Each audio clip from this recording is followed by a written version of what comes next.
बेवफा आत्माओं का संग्रहालय अली आर्यान कियानी।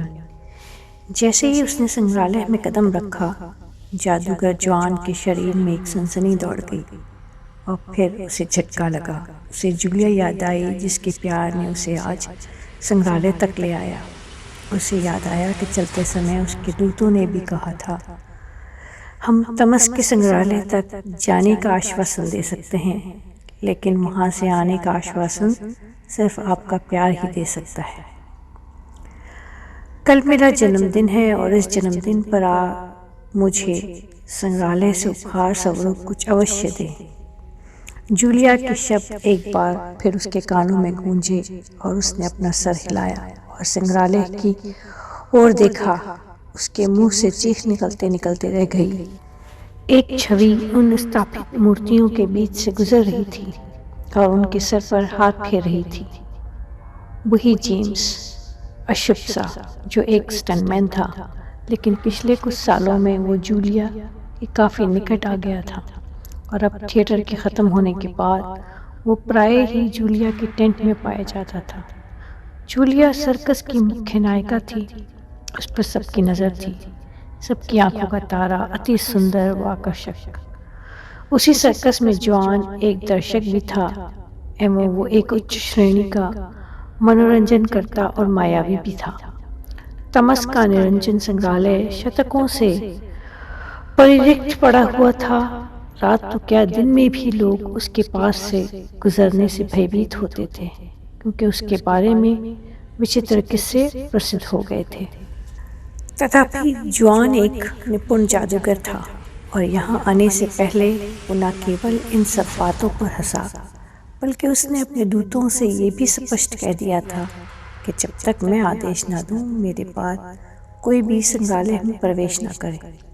और फिर वो समय प्रेत की भांति रात के अंधेरे में चला आया। उस संग्रहालय में प्रवेश किया।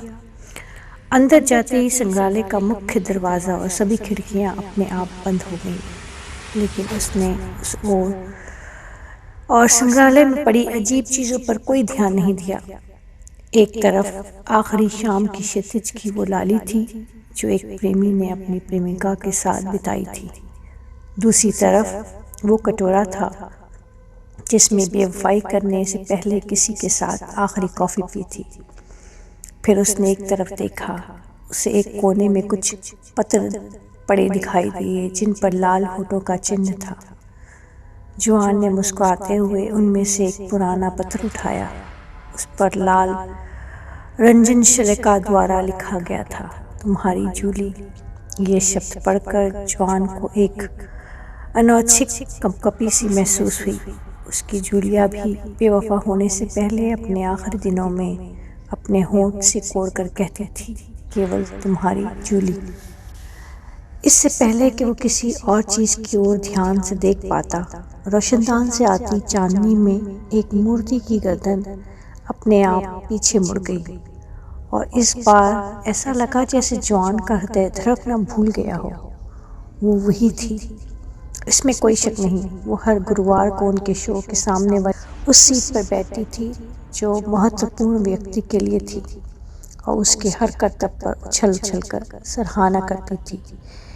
ऐसी स्थिति में उसके आसपास बैठे अन्य व्यक्ति भी भावों को थोड़ी देर के लिए सुकून लेते, लेकिन ऐसी आकर्षक महिला से कौन भ्रमित हो सकता है जो दिल से भी अमीर हो और हमेशा अपने गले में दुनिया के सबसे कीमती हीरे से शोभित माला पहनती हो, अथवा उसके जूतों में भी दुनिया के महंगे पत्थर लगे हों।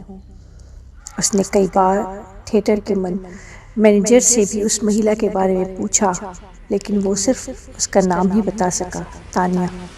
अब यहाँ तानिया की मूर्ति देखकर जॉन का दिल उछलकर गले तक आ गया। तानिया की उम्र का अनुमान उसके शरीर से नहीं लगाया जा सकता था। उसकी उम्र 55 या उससे भी ज़्यादा रही होगी, लेकिन सुंदरता और अतुलनीय आकर्षण में अपना उदाहरण वो समय थी। सत्य तो यह है कि जॉन की सारी माया उसी दिन तानिया के जादू से अभिभूत हो गई जब एक दिन शो खत्म होने पर वो थिएटर से बाहर निकल रही थी। तेज वर्षा में जॉन अचानक उसके सामने आ गया। इससे पहले कि वो कुछ कह पाता, दो बहुत लंबे और क्रूर अंगरक्षक तानिया के पीछे से आए और तानिया के ऊपर एक रंगीन छाता तान दिया। तानिया ने जॉन पर एक अनौपचारिक दृष्टि डालने की चेष्टा भी नहीं की, बस वो एक पल के लिए पीछे मुड़ी, पानी के बुलबुले के अपने श्वेत पैरों से ठोकर मारी और फिर अपने अंगरक्षकों से कहा, जॉन मुझसे मिलना चाहता है, किंतु उसे ज्ञान नहीं है कि मिलने का स्थान समय चुनना मेरी प्रकृति है। संग्रहालय में खड़ा जॉन अचानक अपने विचारों से चौंक गया।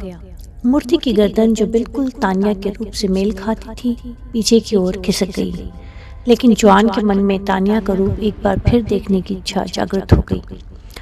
परंतु सवय उस मूर्ति की ओर जाने की जगह उसने अपने जादू को सक्रिय कर दिया, जो अदृश्य वस्तुओं को भी अपनी तरफ खींच सकता था। लेकिन उसका जादू उसके व्यक्तित्व की तरह तानिया की मूर्ति के सामने ढह गया।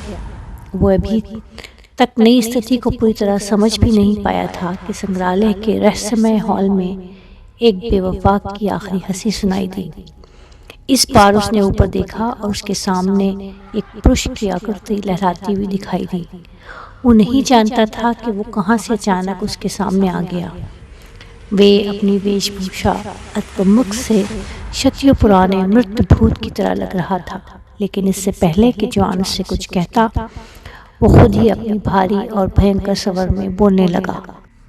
ये बेवफा आत्माओं का अजायब घर है पुत्र। यहाँ बेवफा का मुख अपनी ओर करने के लिए अपना मुख सत्य की ओर करना पड़ता है।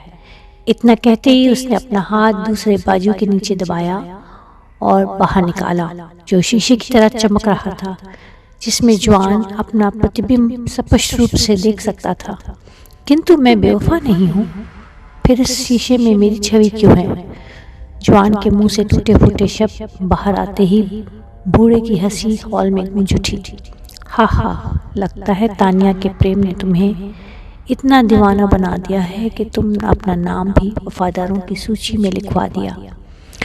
जॉन क्रोध से बोला, मैं यहाँ तानिया की खोज में नहीं आया हूँ। मैं अपनी प्रिय जूली के लिए बेवफा द्वारा छोड़ी गई कोई निशानी लेने आया हूँ।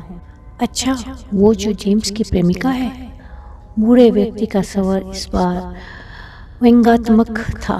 फिर वो उसके सामने झुका और बोला, मैं अपने संग्रहालय में पहली बार एक बेवफा को दूसरे बेवफा के लिए निशान चुनते देख रहा हूँ। अब मुझे विश्वास हो गया है कि इस संग्रहालय को बनाने वाले तमस आप ही हैं। जॉन ने आह भरते हुए कहा। ये सुनकर बूढ़ा पहले हंसा, फिर अश्रुओं की झड़ी लग गई। उसने कहा, मुझे भी विश्वास है कि मैं तमस हूँ, लेकिन शायद तुम नहीं जानते कि ये संग्रहालय मैंने किसके लिए बनाया था। देखो, मुझे उस बेवफा और उसकी प्रेम कहानी से कोई रुचि नहीं। मुझे उस बेवफा के द्वारा छोड़ी गई एक निशानी लेकर जाने दो। जॉन का स्वर फिर से उत्तेजित हो गया। इस वृद्ध ने अपना हाथ जॉन के कंधे पर रख दिया और फिर कहा, मैं सहमत हूँ कि तुम एक अतुल्य जादूगर हो, किंतु याद रखो, बेवफा लोगों के सामने एक बेवफा की कोई स्मृति भी काम नहीं करती। सदैव उन्हें वफादारी का उपहार देते हैं। आप क्या कह रहे हैं? जूलिया ने खुद मुझे यहाँ भेजा और कहा कि वे अपने जन्मदिन पर बेवफाई की कोई स्मृति चाहती है, और अगर वो बेवफाई की निशानी तुम्हारे चैन पे छोड़ दी जाए तो मुझे 100% विश्वास है कि तुम तानिया की मूर्ति यहाँ से उठाओगे और जाकर उसे दे दोगे। बूढ़े तमस का भूत सत्य कह रहा था। उसने सचमुच मन ही मन निश्चय कर लिया था कि वो यहाँ से तानिया की अधूरी मूर्ति ही उठाएगा। इसमें गलत क्या है? जूलिया नहीं जानती कि अगर वो किसी से प्यार कर सकती है तो मैं भी। लेकिन तमस ने बीच में ही टोकते हुए कहा, मैं किसी से भी प्यार कर सकता हूँ। ये कहते हुए वो हंस पड़ा। फिर उसने कहा, कदापि तुम नहीं जानती कि वो तानिया सदियों पहले मेरे सामने मर गई थी। अब तुम्हारे थिएटर में केवल उसका भूत घूम रहा है। तमस ने कहा, मैंने उसके प्यार में इतना बड़ा संग्रहालय बनाया और फिर मैंने बेवफाई की हर निशानी को सदियों तक सहज कर रखा। ना चाहते हुए भी जॉन के मुंह से निकल गया, लेकिन क्यों?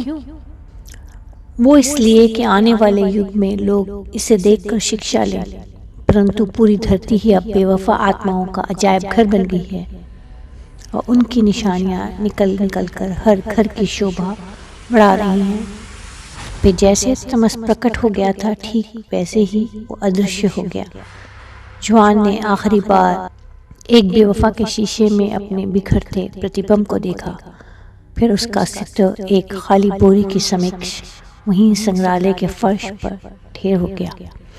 सदियों बाद उसी संग्रहालय में घूमते हुए एक युवा लड़का उस समय चकित रह गया जब वो जूली की मूर्ति का मुख अपनी तरफ करने ही वाला था कि अचानक एक तरफ से जॉन का भूत प्रकट हुआ और बोला, ये बेवफा आत्माओं का अजायब घर है। यहाँ बेवफा का मुख अपनी तरफ करने के लिए अपना मुख सत्य की ओर करना पड़ता है।